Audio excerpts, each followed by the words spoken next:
Massive Kethtar warships dropped out of hyperspace like dark thunderclouds blocking out the sun. Commander Jun-Ho stood on the bridge of the flagship, his reptilian features twisted into what his species considered a smile. Around him, his officers worked at their stations with practiced efficiency.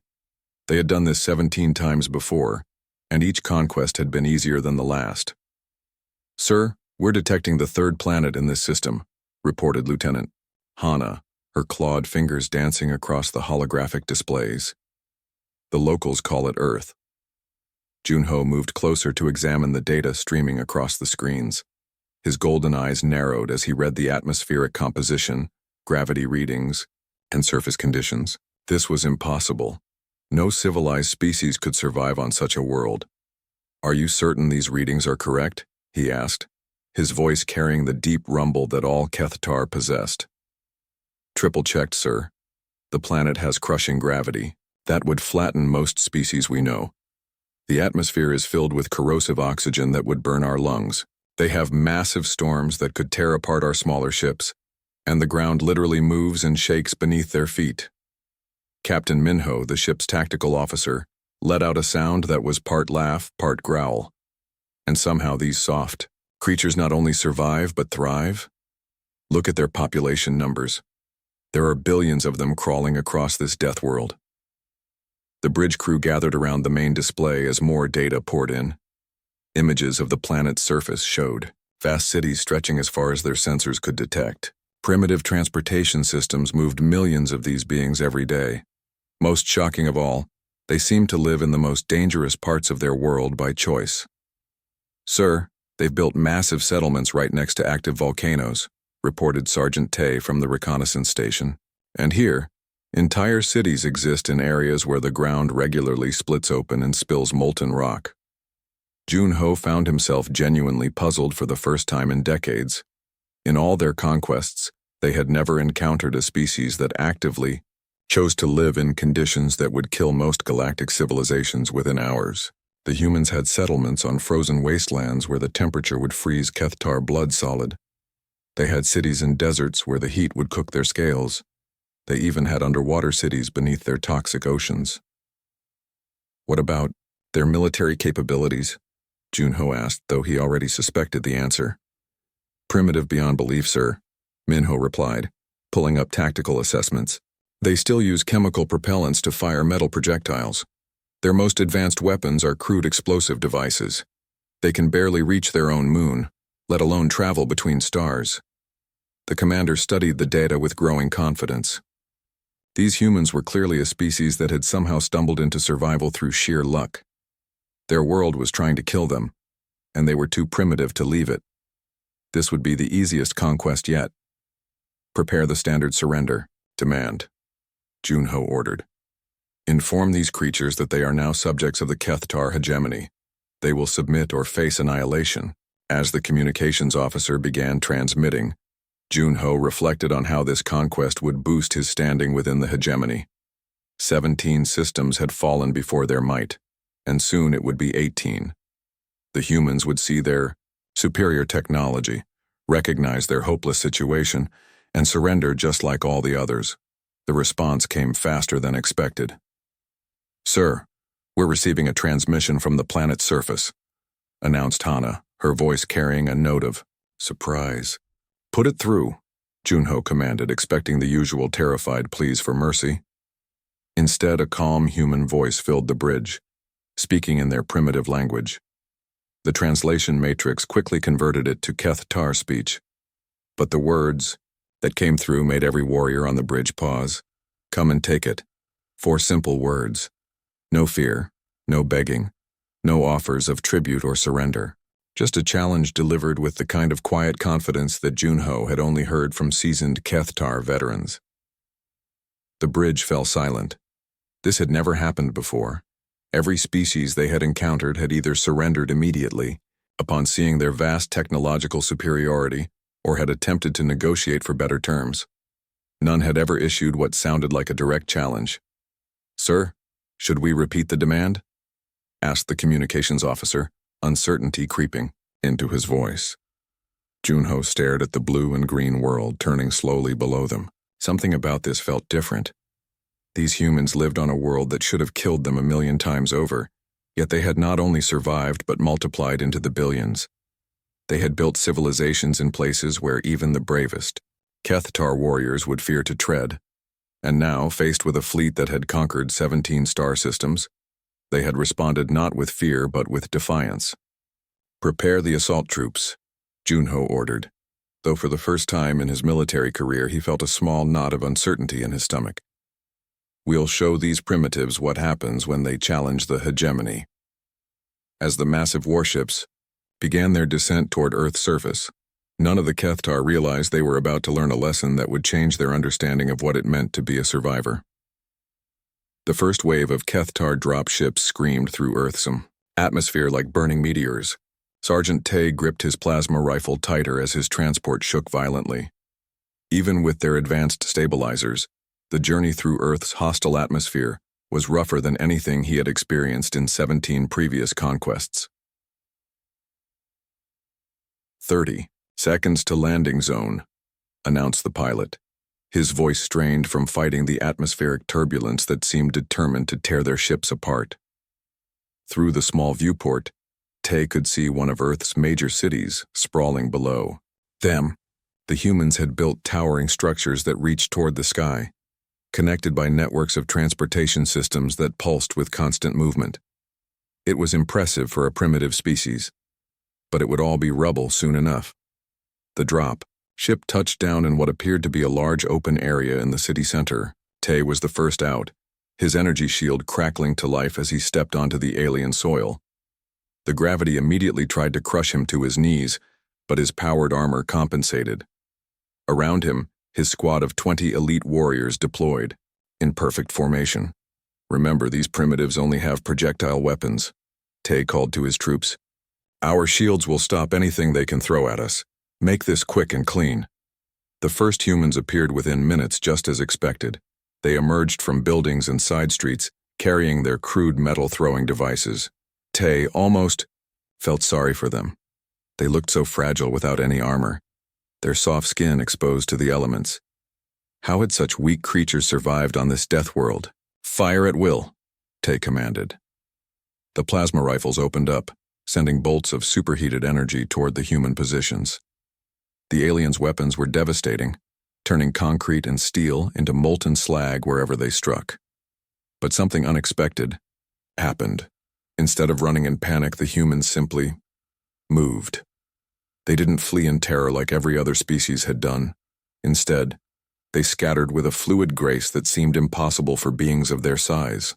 They used their knowledge of their own city against the invaders, disappearing into buildings, sliding down what appeared to be maintenance shafts, and emerging from completely different directions. "Where did they go?" Private Hyun asked, scanning the area where dozens of humans had been just moments before. The answer came in the form of a massive explosion that rocked the ground beneath their feet. One of Tay's warriors disappeared in a ball of fire that erupted from a nearby building. The humans had somehow created an explosive device powerful enough to penetrate Kethtar armor. "Impossible," Tay muttered. Intel said they only had primitive, chemical weapons. Another explosion, this time closer than another. The humans weren't using their projectile weapons anymore. Instead, they had switched to tactics that the Kethtar had never encountered. They were using their own city as a weapon, turning everyday objects into deadly traps. A young human female appeared on a rooftop above them. She couldn't have been more than 20 cycles old, yet she moved with the confidence of a seasoned warrior.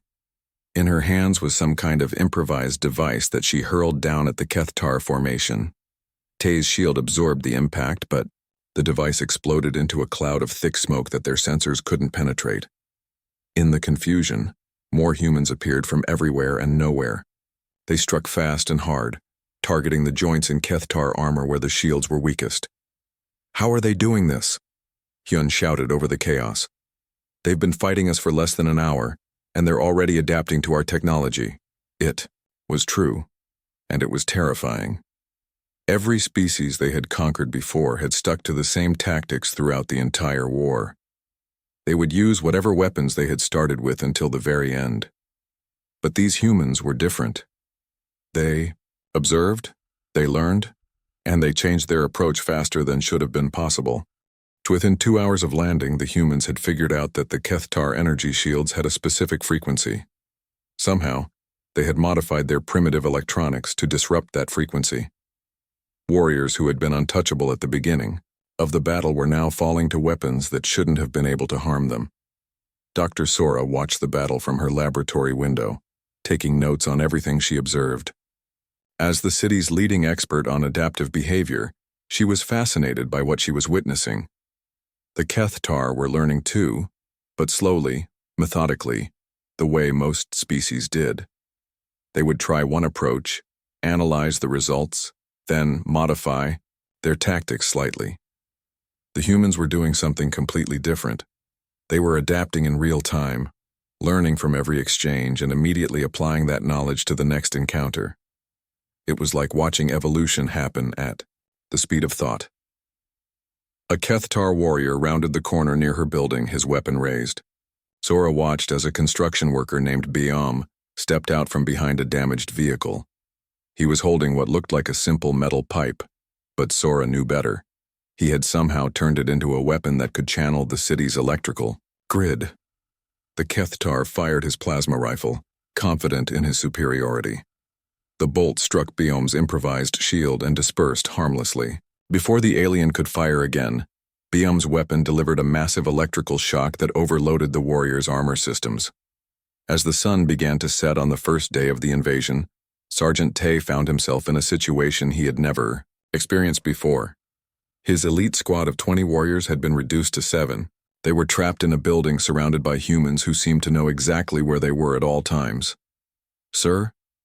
Yun whispered. "These aren't primitives. They're something else entirely." Tay knew his subordinate was right.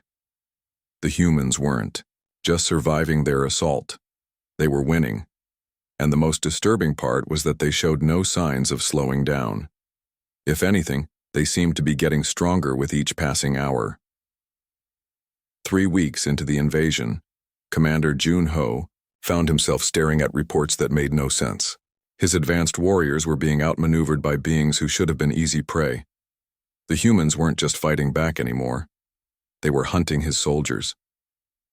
Dr. Ara sat across from him in the interrogation chamber aboard his flagship. She had been captured during a raid on what the humans called a university, where she worked as something called a xenobiologist. The irony wasn't lost on him that she studied alien life forms, and now she was face to face with one. "Your species confuses me," Jun-Ho admitted, dropping his usual commanding tone. "We have conquered 17 star systems. Every species we encountered either surrendered immediately or fought with the same weapons and tactics until they were defeated. But you humans do something different." Ara looked up at him with calm eyes that held no fear. This bothered him more than he cared to admit.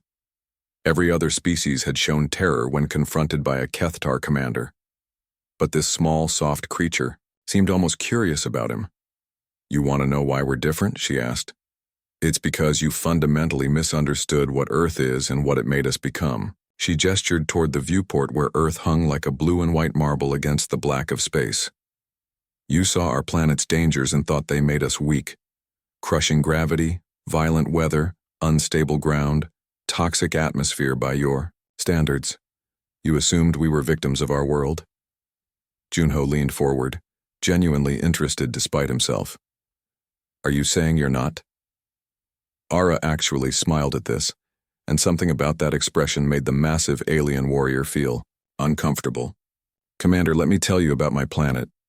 Every single day, Earth tries to kill everything living on it. Not sometimes, not during certain seasons, every single day." She began counting on her fingers, and Jun-Ho found himself listening intently. "We have storms that can flatten entire cities, mountains that explode without warning, covering thousands of square kilometers with molten rock. The ground beneath our feet moves and cracks, swallowing buildings whole. Our oceans create waves, taller than your ships. Our weather can freeze you solid or cook you alive sometimes in the same day," the commander interrupted. "Then how do you survive? Your technology is primitive compared to ours." "That's exactly the point," Ara continued. "We don't survive because of our technology. We survive because surviving is what we do. It's not just what we've learned. It's what we are. Down on the planet's surface, Engineer Hyun was learning this lesson firsthand. He had been tasked with setting up communication equipment in what the humans called a national park. It seemed like a safe enough assignment. The area was mostly empty, with just trees and some wildlife. What he hadn't understood was that humans considered this a recreational area. They came here for fun. He watched in growing horror as a human family walked past his hidden position.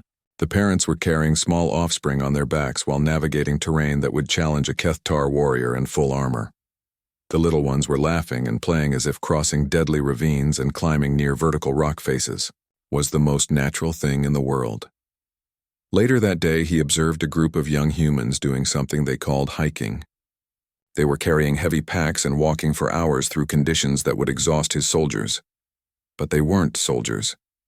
According to his scanner, some of them were still adolescents, yet they moved through this hostile environment like they had been born to it, because they had been. Back on the flagship, Dr. Era was explaining something that chilled Junho to his core. Every human alive today is descended from survivors of the most hostile planet in this part of the galaxy. For millions of years, Earth has been testing us, pushing us, forcing us to adapt or die. She stood up, and despite being less than half, his height somehow seemed to tower over him. Do you know what happened to the humans who couldn't handle the pressure? They didn't survive to have children. Only the strongest, smartest, most adaptable members of our species lived long enough to pass on their genes. But your weapons, Junho protested. Your technology. We are superior in every measurable way. Ara nodded. You're absolutely right. Your weapons are better, your ships are faster, your armor is stronger. But you made one critical error in your calculations. She walked to the viewport and placed her small hand against the transparent metal. You assumed that superior technology makes superior warriors, but we learned something different on Earth. The most dangerous weapon isn't the most advanced one. It's the one wielded by someone who has nothing left to lose and everything they love to protect. On the surface, this lesson was being demonstrated, repeatedly. Captain Minho had been tracking a group of human resistance fighters for days. They were using weapons that his scanners classified as barely more advanced than sharpened sticks. Yet somehow, they had eliminated 3 of his best squads. He finally cornered them in what appeared to be an old building. As he prepared to finish them off, something happened that would haunt him for the rest of his life. Instead of surrendering or begging for mercy, the humans did something unthinkable. They smiled. One of them, a middle-aged human named Biom, actually walked toward him with empty hands raised. You know what the difference is between your species and mine? He asked calmly. Minho kept his weapon trained on the human, but found himself curious enough to listen. You conquered 17 systems because you were stronger than everyone you met, Biom continued. But we survived Earth because Earth was stronger than us. We learned that strength isn't about being the biggest or having the best weapons. Strength is about refusing to quit when everything is trying to kill you. The building exploded around them. The humans had turned the entire structure into a trap, sacrificing themselves to eliminate a threat to their people. As Minho's armor systems failed and darkness closed in, he finally understood what they were truly fighting. These weren't primitives with crude weapons. They were the products of millions of years of the most brutal natural selection in the galaxy, and they were just getting started. The turning point came on a cold morning when everything changed. Captain Minho had been leading a strike team to capture what their intelligence called a human medical facility. The plan was simple. Take the building, capture the medical personnel for interrogation, and use their knowledge to better understand human physiology. What they found instead shattered everything the Kethtar thought they knew about warfare. Medical facility was actually a massive hospital, and it was full of wounded Kethtar soldiers, not prisoners being tortured or experimented on, but patients being treated by human doctors and nurses.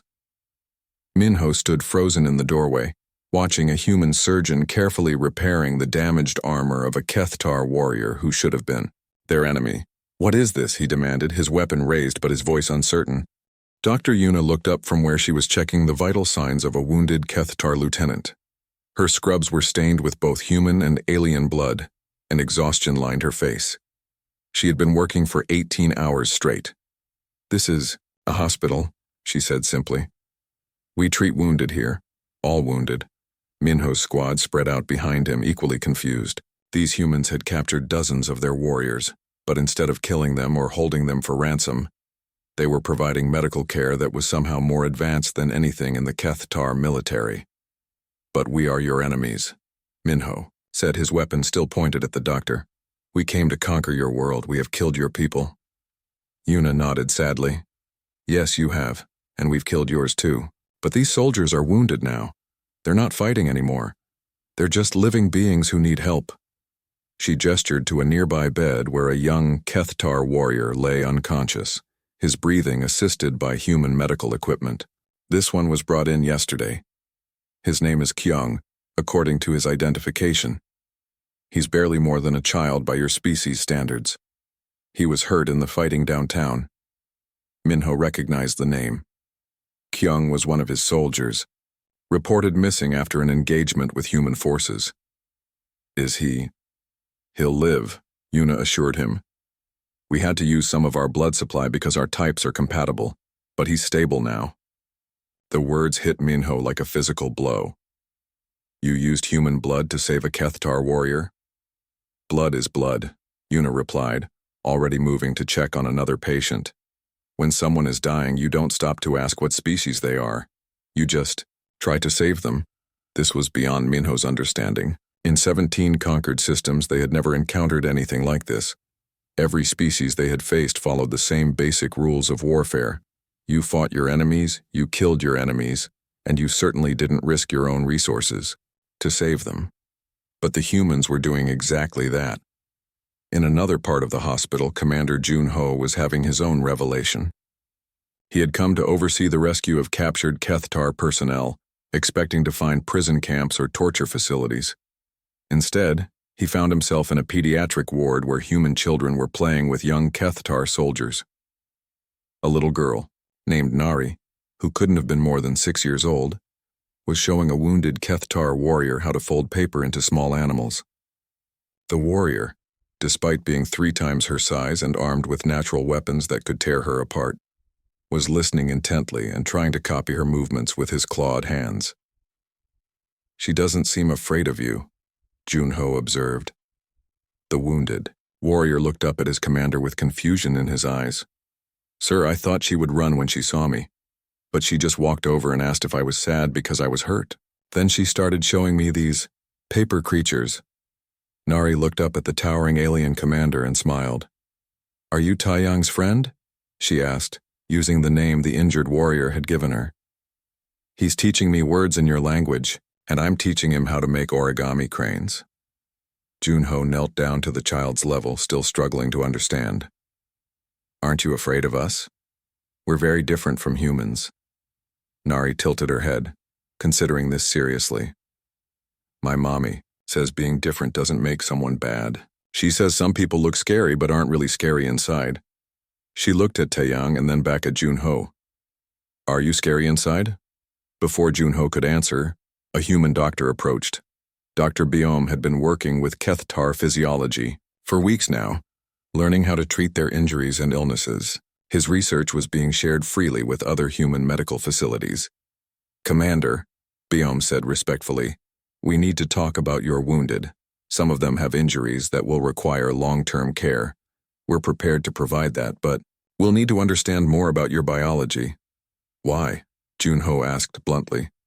"Why would you help soldiers who came to conquer your world?" Biom was quiet for a moment, watching Nari help Taeyang complete his paper crane. "Because that's who we are," he finally said. "Yes, we fight when we have to. We fight hard and we fight to win. But we don't fight because we enjoy causing suffering. We fight to protect what we love." He gestured around the hospital. "These warriors aren't threatening anyone right now. They're hurt and far from home. Helping them doesn't make us weak. It makes us human." That night, Junho stood alone in his command center, reviewing reports that painted an impossible picture. Human forces were simultaneously conducting devastating guerrilla attacks against Kethtar positions, while providing medical care to captured Kethtar soldiers. They were sharing their blood supplies to save alien lives while building weapons to fight alien invaders. The final piece of the puzzle came from an intercepted human communication. A group of human resistance fighters had cornered a squad of Kethtar soldiers in a damaged building. Instead of finishing them off, the humans had called for medical support and were providing first aid to their enemies while waiting for help to arrive. "This is impossible," Junho muttered to himself. "How can they be so brutal and so compassionate at the same time?" But even as he asked the question, he was beginning to understand the answer. These humans weren't just warriors or just healers. They were both because their impossible world had taught them to be both. They could fight with the ferocity of apex predators when they had to, and they could show mercy with the gentleness of the most civilized species in the galaxy. They weren't monsters who enjoyed killing, and they weren't saints who refused to fight. They were something far more dangerous than either. They were survivors who had learned that sometimes you have to destroy your enemies, and sometimes you have to save them, and the wisdom to know which was which in any given moment. As he watched, Earth turned slowly beneath his ship. Junho realized that his 17 previous conquests had taught him nothing about real warfare. He had been fighting children. Now, for the first time in his career, he was facing adults. The emergency council meeting aboard the Kethtar flagship was unlike any in the hegemony's history. For the first time in their military records, they were discussing retreat from a primitive world. Commander Junho stood before his senior officers holding a data pad that contained the most disturbing intelligence report ever compiled. "The situation has become untenable," he began, his voice heavy with something his officers had never heard before: uncertainty. "After 6 months of occupation, we control less territory than when we started. Our casualties continue to mount, and the humans show no signs of weakening." Captain Minho shifted uncomfortably in his seat. His once pristine uniform was now marked with scars from multiple encounters with human forces. "Sir, with respect, we still have superior technology. Our weapons are more advanced, our armor stronger, our ships faster. And yet we're losing," Junho replied flatly. He activated the holographic display showing a tactical map of Earth. Red zones marked areas under Kethtar control, while blue indicated human territory. The red zones were shrinking by the day. Intelligence Officer Kyung stepped forward with her latest analysis. She had spent months studying human behavior, and what she had discovered kept her awake at night. "Commanders, we need to understand what we're truly facing. These humans aren't just another species to be conquered. They're the evolutionary result of millions of years of survival training on the most hostile planet we've encountered." She brought up footage from their surveillance systems, videos of humans doing things that defied logic, children playing in conditions that would kill Kethtar adults, elderly humans hiking through terrain that challenged their best warriors, teenagers diving into frozen lakes for recreation. "Watch this," Kyung said, highlighting a particular clip. It showed a human female named Sora climbing a vertical rock face with no safety equipment, hundreds of meters above the ground. "She's not a soldier. She's a teacher. She does this for fun on weekends." The room fell silent as they watched the small human navigate obstacles that would terrify a Kethtar warrior in full armor. Her movements were fluid, confident, almost casual. When she reached the top, she didn't celebrate or rest. She simply turned around and climbed back down. "This is normal for them," Kyung continued. "What we consider extreme survival conditions, they consider recreational activities. Their children learn to swim in oceans that would crush our strongest swimmers. Their elderly maintain gardens in soil that would poison most species." Dr. Biom, the human physician who had been treating Kethtar wounded, had agreed to address the council via communication link. His presence on the screen was unsettling to the assembled officers, not because he appeared threatening, but because he didn't. "Doctor," Junho addressed him formally, "help us understand your species. Why do you fight with such determination?" Biom was quiet for a moment, choosing his words carefully. "Commander, I think you're asking the wrong question. It's not why we fight with determination. It's why we do everything with determination. Fighting is just one thing we do when we have to. He gestured behind him, where they could see the human hospital that had become a symbol of everything the Kethtar didn't understand. 6 months ago, this building was destroyed in your first attack. We rebuilt it in 2 weeks while under fire. Not because we're warriors, but because sick people needed help. But your resistance tactics, Captain Minho interjected. The way you adapt and change strategies, it's like you're reading our minds. Biom actually smiled at this. We're not reading your minds. We're just doing what humans have always done. We observe, we learn, we adapt. It's not special training or advanced technology. It's just how we survive. The truth was becoming clear to the Kethtar leadership, and it was more terrifying than any weapon they had ever faced. They weren't fighting a military force. They were fighting an entire species that had been shaped by millions of years of constant adaptation to impossible conditions. Engineer Huen presented his technical analysis. Their improvised weapons have evolved beyond our ability to counter them. They're using our own technology against us in ways we never imagined. Last week, they turned one of our communication arrays into a massive electromagnetic pulse generator. How? Junho asked. We still don't know. The modifications they made shouldn't have been possible with their level of technology, but somehow they made it work. The final presentation came from young Lieutenant Nari, who had been studying human psychology. What she had discovered was perhaps the most disturbing revelation of all. Sirs, the humans aren't fighting at their full capacity, she reported. Our psychological profiles indicate that they're still holding back. They're treating this as a limited conflict, not an existential war. The implications of this statement hung heavy in the air. If the humans were winning while restraining themselves, what would happen if they truly felt threatened? Junho had his answer 3 days later when human forces launched what they called Operation Homecoming. In a coordinated effort across the entire planet, human resistance cells struck every Kethtar installation simultaneously. The attacks weren't just military in nature. They demonstrated a level of organization and technological innovation that shouldn't have been possible. The humans had weaponized their weather control systems, turning their own storms against Kethtar positions. They had modified their global communication network to jam Kethtar frequencies while enhancing their own coordination. Most remarkably, they had somehow convinced their planet's wildlife to avoid Kethtar positions, creating biological early warning systems. But the most devastating aspect of Operation Homecoming wasn't the military tactics. It was the message it sent. The humans had demonstrated that they could coordinate planetary-scale operations while maintaining their humanitarian efforts. Kethtar wounded were still being treated in human hospitals even as the attacks continued.